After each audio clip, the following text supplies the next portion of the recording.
In the autumn of 1571, the Mediterranean became a sea carrying not only ships, but the fate of empires. For centuries, these waters had been the stage of a struggle between East and West. The rise of the Ottoman Empire had reshaped the balance of power, while European states such as Venice, Spain, and the papacy searched desperately for a way to stop this expansion. The Battle of Lepanto emerged as the inevitable outcome of this long-building tension. By the mid-16th century, the Ottomans possessed the most powerful navy in the Mediterranean. The naval tradition established by Barbaros Hayreddin Pasha continued through commanders like Turgut Reis, Piyale Pasha, and Kılıç Ali Pasha.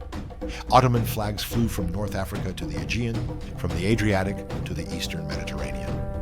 The conquest of Cyprus in 1570 sent shockwaves across Europe. For Venice, Cyprus was not merely an island, it was a vital hub of trade routes and Mediterranean power. Its loss united the Christian world around a common cause. Under the leadership of the papacy, the Holy League was formed, consisting of Spain, Venice, the Papal States, Genoa, the Knights of Malta, and several Italian principalities. Their objective was clear: to decisively defeat the Ottoman navy and break Ottoman dominance in the Mediterranean. Command of the Allied fleet was given to Don Juan of Austria, the half-brother of King Philip II of Spain.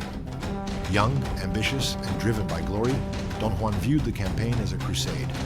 The Ottoman fleet was commanded by Kapitan Pasha Muezzinzadeh Ali Pasha, an experienced sailor who now faced a massive and united enemy armada for the first time. Alongside him were notable commanders such as Kılıç Ali Pasha and Pertev Pasha. Although the Ottoman fleet was numerically strong, many of its ships were galleys, and a portion of the crew was weary from continuous campaigns. On the morning of October 7th, 1571, the two enormous fleets confronted each other in the Gulf of Lepanto, off the coast of Greece. The sea was calm, and the sky was clear, a sign that the coming battle would be unavoidable and brutal. The Ottomans advanced in a crescent formation, while the Holy League formed a compact defensive line. The heavily armed galleasses of the Allied fleet, equipped with powerful cannons, would play a decisive role in the battle. Once the fighting began, the sea was quickly filled with gunpowder smoke and screams. Galleys locked together, boarding actions followed, and close quarters combat erupted. Arrows, muskets, cannons, and swords were used simultaneously. Decks became slippery with blood as warriors fought to the death. The flagship of Muezzinzadeh Ali Pasha clashed directly with that of Don Juan of Austria, turning this encounter into the heart of the battle. During the fierce fighting, Ali Pasha was killed, and the fall of the Ottoman flagship caused a severe collapse in morale. This breakdown at the center soon spread to other sections of the fleet. The Ottoman left wing suffered heavy losses. On the right wing, however, Kılıç Ali Pasha managed to break through the enemy line with superior seamanship.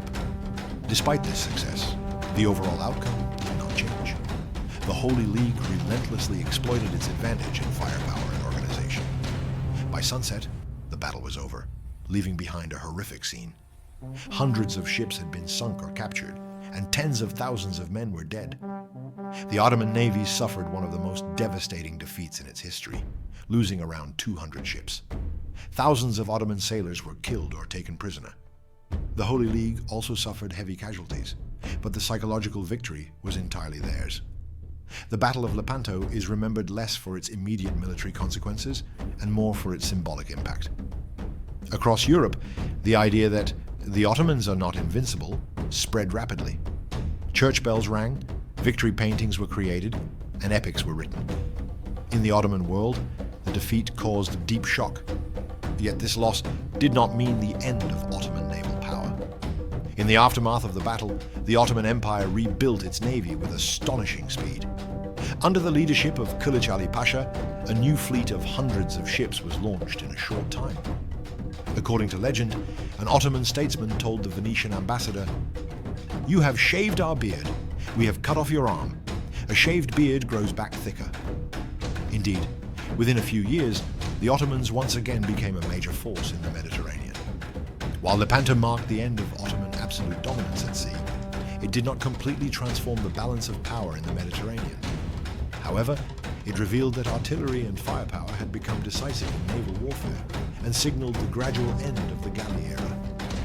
More than that, It demonstrated to the world that the struggle between East and West was fought not only with swords and sails, but also with faith, propaganda, and psychology. Today, the Battle of Lepanto is remembered not merely as a naval engagement, but as a turning point where imperial pride was shattered, legends were questioned, and the door to a new era was opened.